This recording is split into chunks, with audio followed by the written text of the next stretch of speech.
Bueno, la verdad es que cuando hablamos con Shai, que hoy diría algunas palabras, no pude evitar recordar que hace 2 años estábamos en Montevideo, en el mismo congreso sobre el antisemitismo, pero que hacía muy poquito que había pasado el 8 de octubre. Y Shai me dice, da unas palabras, y yo estaba absolutamente herida, no solo por el dolor que todos vivíamos, sino por el desconcierto de lo que estaba pasando en el mundo. No entendía mi mundo. No entendía a mis amigos, a mis vecinos, a mi ciudad, Barcelona. Tampoco la entiendo ahora.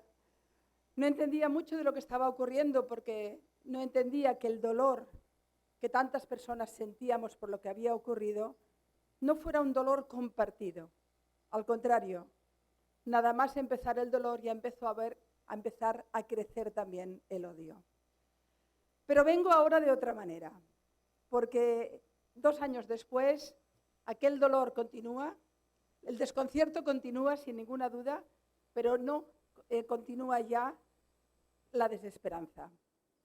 Permítanme recordar un momento qué pasó el 7 de octubre. No todo lo que podríamos explicar todos los amigos que conocemos, que han perdido personas, las historias que nos han contado, las que hemos podido incluso conocer, el viaje a Nirosh que explicaba Shai, yo también recuerdo el olor que quedó grabado, los cuerpos que habían sido quemados en aquel comedor.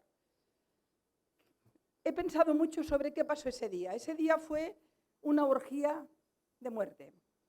Fue el triunfo de la ideología del mal, ese mal puro que es capaz de ver un bebé y ahogarlo con las manos. Ese mal puro que es capaz de ver una joven aterrorizada y violarla de la peor manera posible, o romperle las caderas, los cuerpos. Ese odio tan puro que hace que un chico de 15 años llame a su papá y le diga, papá, he matado 5 judíos. Y su papá le diga, qué orgulloso estoy. Ese odio tan puro que es imposible de explicar ni construir, que no tiene nada, que es la oscuridad más absoluta, porque en ese odio muere la humanidad. Ese chico, ese joven o ese hombre, quien sea, que tomó a ese bebé vivas y lo ahogó con sus manos, mataba a la humanidad. Moríamos todos allí. El 7 de octubre fue la muerte.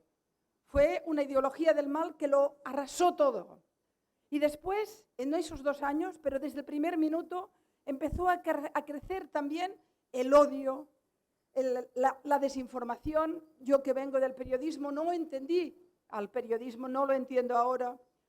Desaparecían movimientos que habían luchado por los derechos fundamentales. De golpe las mujeres, las feministas, yo soy feminista, no hablaban de las mujeres violadas porque si eran israelíes ya no eran violadas. Y de golpe las víctimas se convirtieron pronto en victimarias.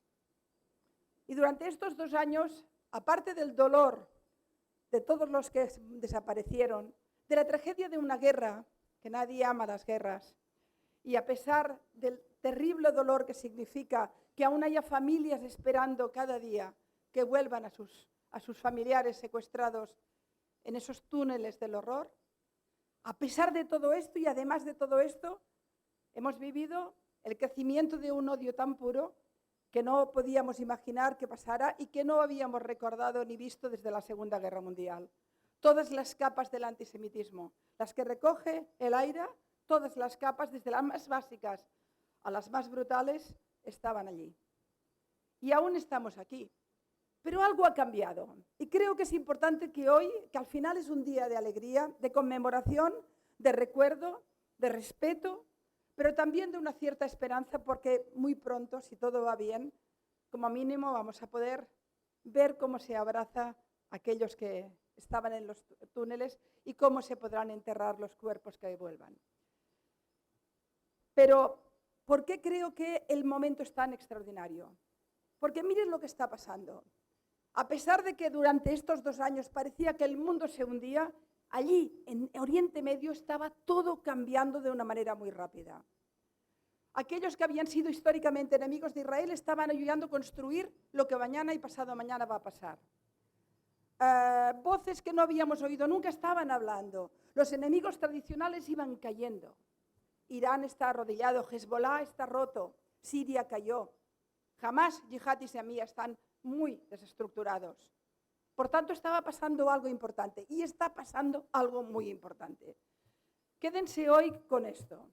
Se está construyendo un mundo nuevo. Quizá muchos no lo sepan aún. En mi ciudad aún están saliendo. Mañana creo que hay, o el miércoles, una manifestación contra Israel, una más de las que tenemos.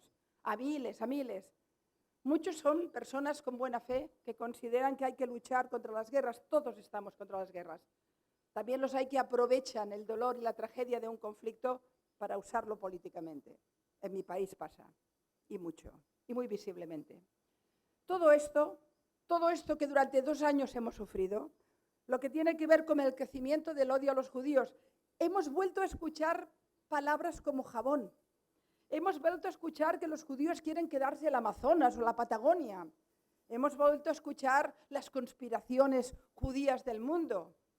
Cada vez que alzamos la voz o nos paga el Mossad o alguna organización o tenemos alguna perversión.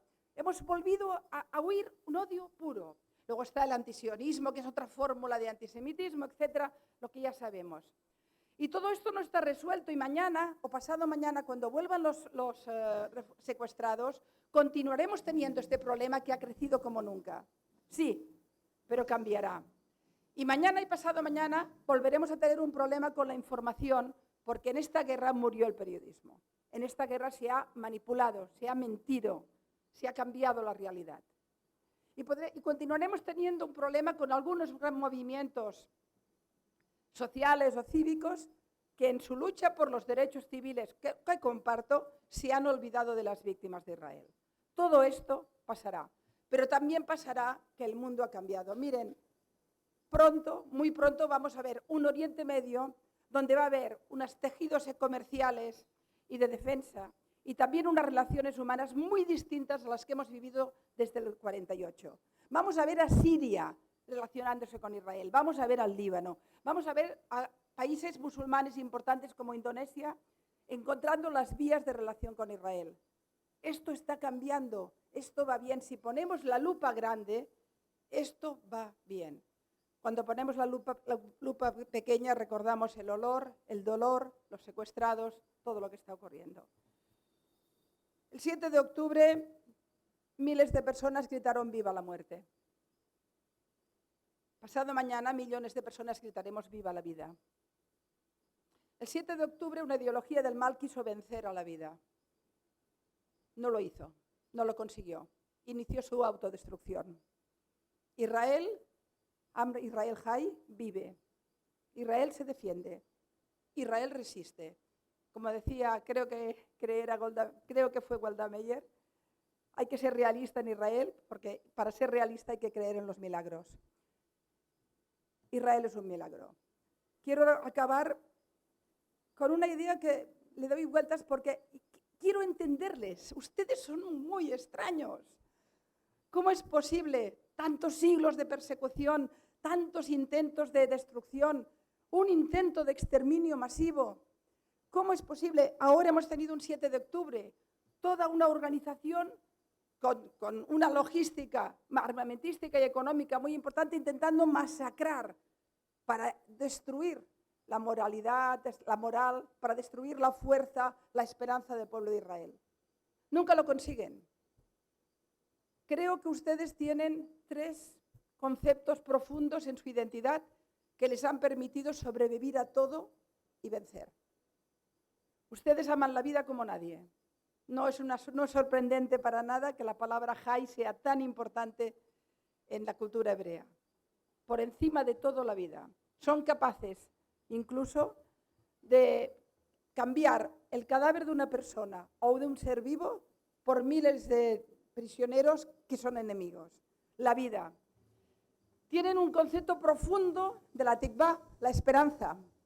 Quizá porque un pueblo como el suyo ha tenido que tener siempre mucha esperanza.